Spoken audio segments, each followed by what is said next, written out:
Yo, what's going on, good people? It's your boy 3 Stacks in this thing, baby. Representing Team Kings of Games, and today I'm coming at you guys with Infernoids, man. It's been a while since I updated this deck, and the reason why is because I actually sold it. I sold it way back when, what format were we in?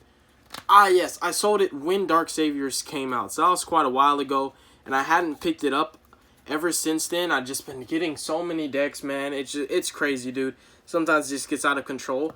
But I picked it back up because I really did miss the deck a lot. And I have a huge admiration and respect for this deck, the way it is. And it's been in my top 10 best deck videos for a long time. It's always found its way to it's always found its way into one of the slots. Because I really do believe in Infernoids.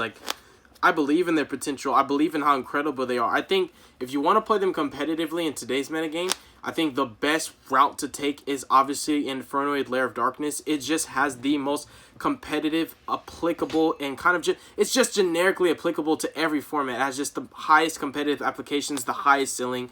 Lair just doo-doos all over the meta right now. I mean, just being able to tribute your opponent's monsters, preventing Soundman Grace from making Sunlight Wolf is insane. Removal that doesn't target or destroy, getting rid of your opponent's monsters for cost, the ability to play the virus cards is just really good. But yeah, you guys, Infernoids are definitely a powerful and scary deck. One of the hugest weaknesses they have is to themselves. This deck has a tendency to break no matter how good you build it. It's just, the long story short is, some of these Infernoids, when you draw them in hand, just can't really do much unless you want to take a huge minus to summon them. But with that said, let's go ahead and hop into this list, you guys.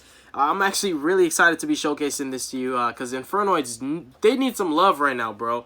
So starting off with the main, we play 2 daddies and 2 mommies. The auntie is in the extra deck. Grandma, she's still coming soon. We don't know when we're going to get Grandma. But Anunku and Deviati, infamous cards. Honestly, if you don't know what they do, I'll explain it just really quick to vamp it up. So basically, Infernoids have like level 1, level 2, and level 3 monsters. That's what I broke it down into. And each one of them have the same summoning requirements. It's kind of like a weird mechanic where you can special them from your hand or your grave by banishing a certain amount of Infernoids from your hand or your grave, while the levels or ranks combined of all effect monsters you have are 8 or lower. So it kind of is like a way to balance it out, I guess, to put that restriction to where you can't like drop both of these on the field unless you have imagination. But basically, outside of the way they're all being summoned, a lot of their effects, basically to resolve any of their effects, you have to tribute a monster you control for cost and then resolve it. So this one on summon actually can destroy all monsters besides itself. This one on summon destroys all spells and traps besides your void spells and traps. So you basically have Dark Hole and Heavy Storm built into your main deck that are not once per turn, that you can actually summon multiple times. In addition to that, they are negations. So they're literally board wipes plus negations on the follow-up play. So you get a lot of value out of committing to these. The problem is they are breaks, but it's very imperative. For me personally, I think it's imperative to play 2 of each because having them in your main deck is a lot more important than having them in your hand, obviously. There's a lot of cards that just can't resolve unless you have these. For your Tierra plays, for your Void Feast plays, your Decatrons, getting the best value out of them. These are just really important. They're bricks that are mandatory. It kind of sucks. But yeah, aside from wiping fields, this card, basically, they can negate the counterpart to what they don't destroy. So he destroys all monsters, so obviously the card he can negate is going to be spells or traps and or the effect, and they negate and banish. That's insane, dude. Their negation, it banishes. And also, Deviati negates monster effects and banishes them. And when you have Lair up, you can tribute your opponent's monsters to negate their cards, which gets really nasty, really out of control. One thing I will say about Infernoids is when they don't brick, they're really dangerous. They are, and they can do really good against almost every single deck. They do have built-in DD Crows into their archetypes, which just dominates almost every meta deck, like Danger Thunder, Sky Strikers, especially Solomon Greats, just being able to clear their Spinnies, their Gazelles, their Bailinks, the counter trap that they dump off Gazelle to prevent Sunlight Wolf from getting it back, just banishing their Foxies. Their graveyard, when you take that out of the equation, their grind game is so minuscule and so weak, it's crazy. And then next up, continuing with the Noids, I personally play all these at 1. I do love playing Satamis and Natondel from time to time at multiples, but ultimately I wanted the deck to be as consistent as I possibly can make it. And in order to play, and it sucks that it's that way. It grinds my gear, but it's true. In order to play Infernoids competitively, to minimize on the bricks, you actually have to cut down the amount of Infernoids you play because they are the bricks of your deck. It's sad and it's true at the same time that the actual monsters that are meant for this archetype are the bricks. They are the garnets. Even if you're able to summon this card from your hand when you draw it in your opening hand, you have to take huge minuses. So the Anunku and Deviati are the only Infernoids that require 3 Infernoids to be banished from your hand or field, from your hand or grave, to summon these from your hand or grave. And then these are the mid-level guys. You can banish 2 Infernoids from your hand or grave to summon them from hand or grave. Jet banishes cards from the extra deck. Satamas, if he attacks at the end of battle phase, at the end of the battle phase, he banishes a card on the field. And Atando, if he kills a monster by battle, can attack twice. And they're all DD Crows during either player's turn, and they distribute a monster for cost to DD Crow any card. With Lair up, you could just tribute your opponent's monster to banish one of their cards, which just gets really, really nasty really quick. Yeah, they are really powerful. And another thing with the Infernoids is they have a spot removal for almost everything. They have spot removal for monsters, target destroy, spot removal for back row, target destroy. They have a spot removal for any cards that can't be destroyed. They just can target it and bounce it. If cards can't be targeted, they can just clear them entirely by destroying them with the Anunku. If they can't be targeted or destroyed, you can just banish it with Satamas. If it can't be banished, you contribute it with Lair. Like, are you catching my drift, bro? It's crazy. Like, they can get over anything almost practically. They even have their own Night Beam Prometheus. I've been considering playing it because it's so good against strikers and Salmon Greats.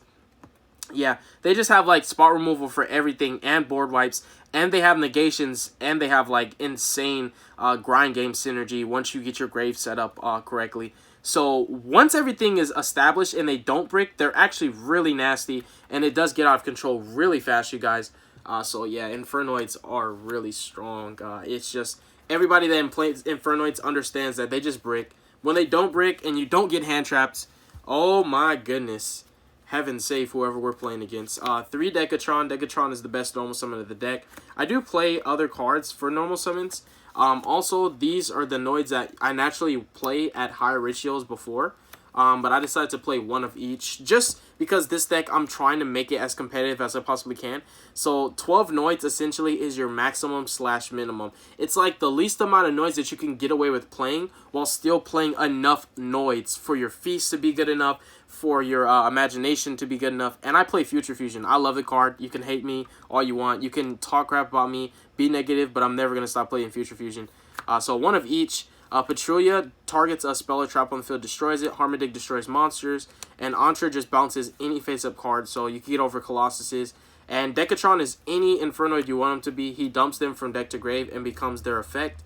He gains their level. And he's a really awesome flexible tuner, which allows you to make more synchro plays if you want to go that route. But more often than not, I'm really just using him for Deviati and Anunku. Sometimes synchro plays come up where you can make really, really cool synchro plays. Like, you can still make Omega with him. You could just normal him and dump Harmadig, and he gains the level. He's level 4. Then you use his effect, which becomes Harmadig, to pop a monster. You banish the Harmadig, summon Patrulia. Patrulia pop a spell or trap. Then you can either overlay for a rank 4 or you make Omega. So yeah, it still comes up for synchroing specifically for Omega. It's kind of the only synchro I make. And yeah, it also makes Calamities, which is really cool. A lot of people don't keep in mind that Deviati's a level 9. So when you heavy storm your opponent's monsters off Deviati, you can normal summon Decatron and use Decatron to dump Atandel. Atandel's level 8. He gains the 8. So 2 level 9s make True King of all Chlamydia. A lot of people don't pay attention to that. Yeah, it's awesome. I was trying to get Callie to understand that, and he's still not playing Calamities in his Infernoids. So the 12 Noids, the 12 bricks. Well, I'd say Decatron and these 3 are not bricks because they're still you lose a little bit of resources to summon them, but it's not as bad as drawing any of these Noids, but it's really important to play them all. And they're really high ceiling going second. This deck can go second, and it doesn't even need hand traps to do so. So I do like that about the Lair Infernoid build, is that it can go second very comfortably, and Lair just destroys strikers and greats. And giving strikers the token is insane.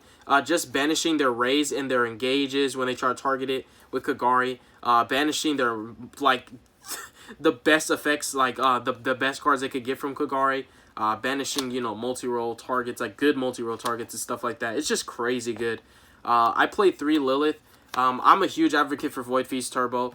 Every time I play Infernoids, it's Void Feast Turbo. Before in the past, I was playing Fire King Arvata.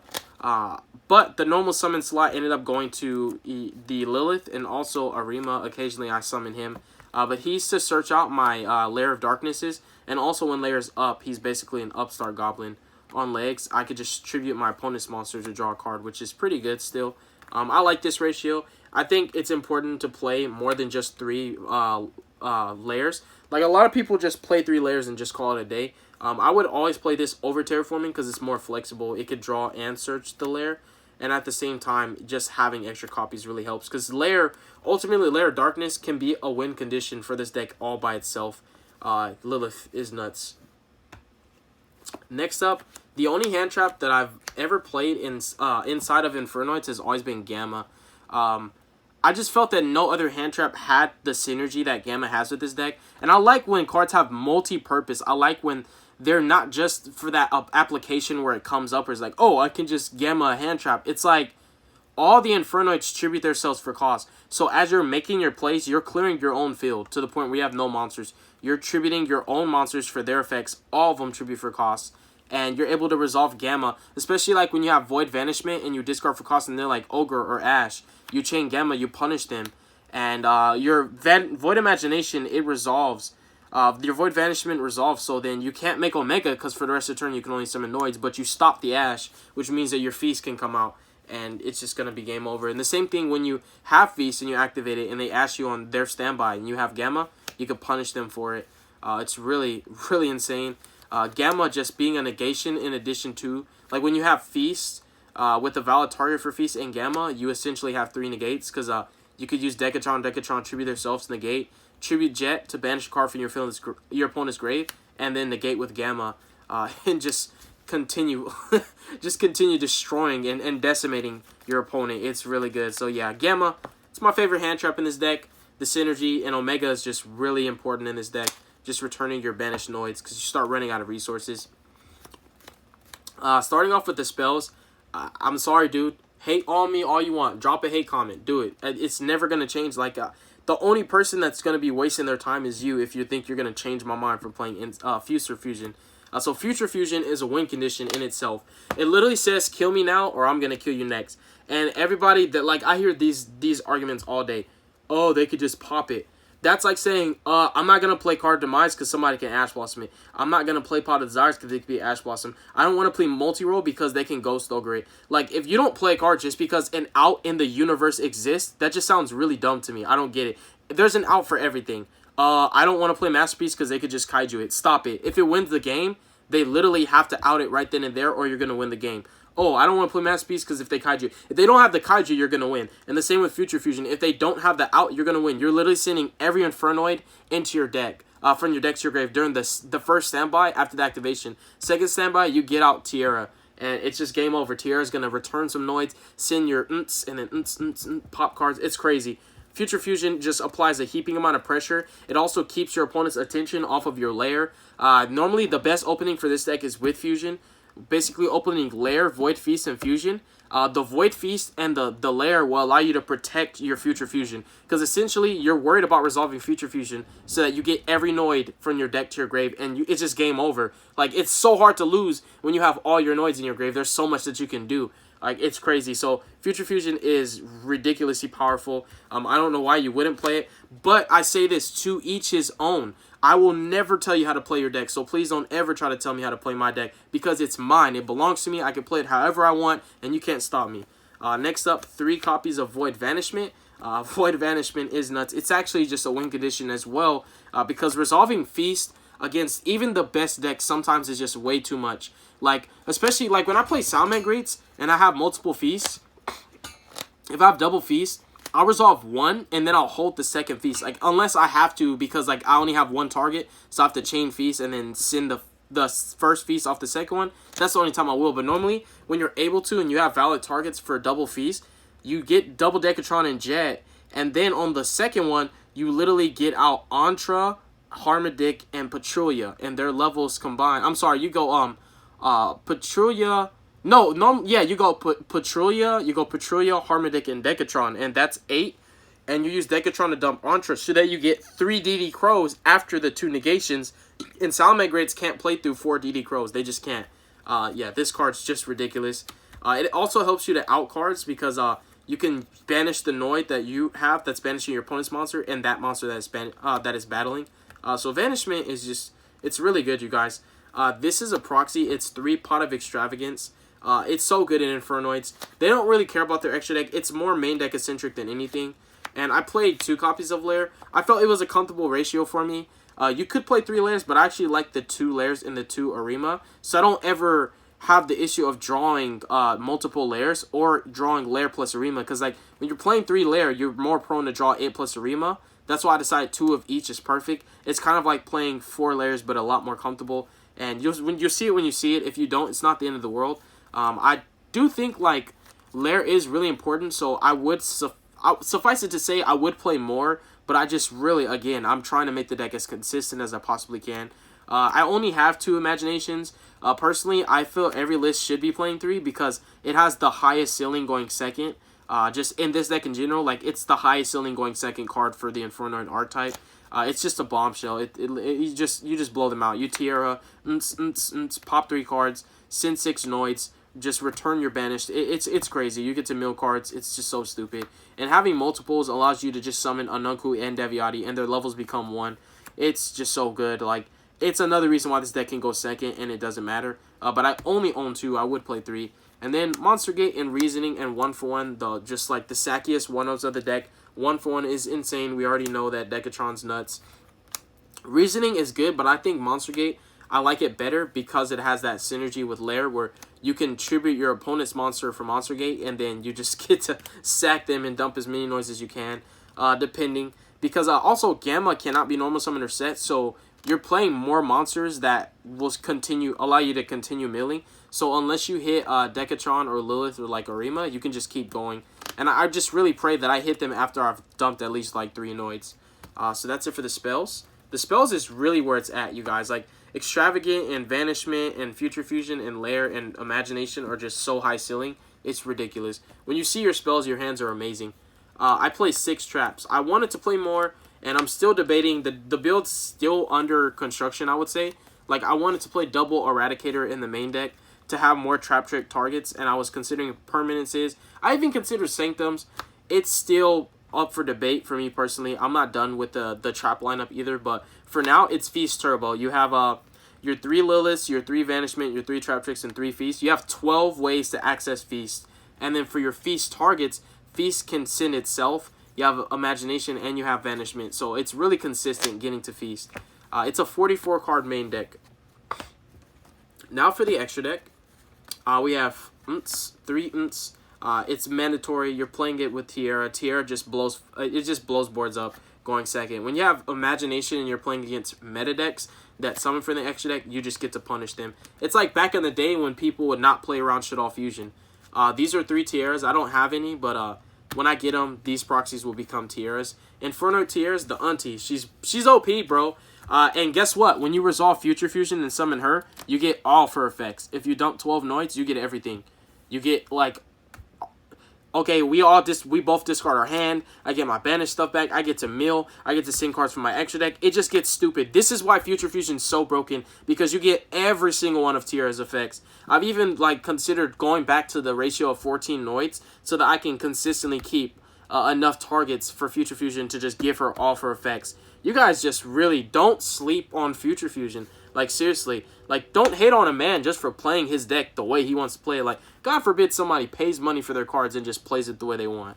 And then we have 2 Wee Witch Apprentice and 1 Doolittle. The reason why I still wanted the Doolittle is because you're not going to have Lair every single time. So I feel like playing Wee Witches and no Doolittles kind of is incorrect. But Wee Witch comes up a lot more. It's mainly for the damage pushes. When you have extra resources to spare, you could just burn them for Wee Witch. Especially when you have Lair up and you gamma your opponent, you just take the gamma and the driver and you make them into this, and then your Noids are huge and you just go for game.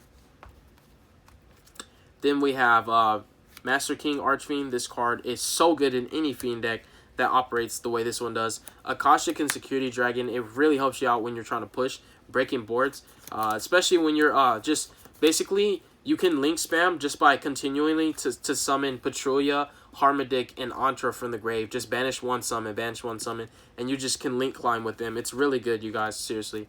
Omega, Levier, the Sea Dragon, and this is a True King of all Calamities, the rank 9. Yeah, True King of all Chlamydia to be specific. Levier comes up in this deck a lot. What you do to make it, you normal Decatron, you send Antra, you banish Antra, the special summon Harmadic, pop and bounce, and then make this. Use this effect, detach, and then you just special any of your bandits. Like if you have a banished Decatron or just like anything that can be summoned, you just do that. Levier still comes up, just bring it back Decatrons.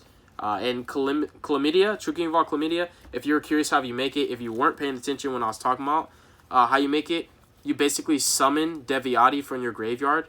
Activator effect, obviously, you want to destroy all your opponent's back rows, then you normal Decatron, dump a Tondel. The level 1 monster gains the 8 and it becomes level 9. 2 level 9s make Chlamydia. And yes, you can do that because you summon Daviati first, so your ranks are still 8 or lower than your normal Decatron, so it's 1000% legal.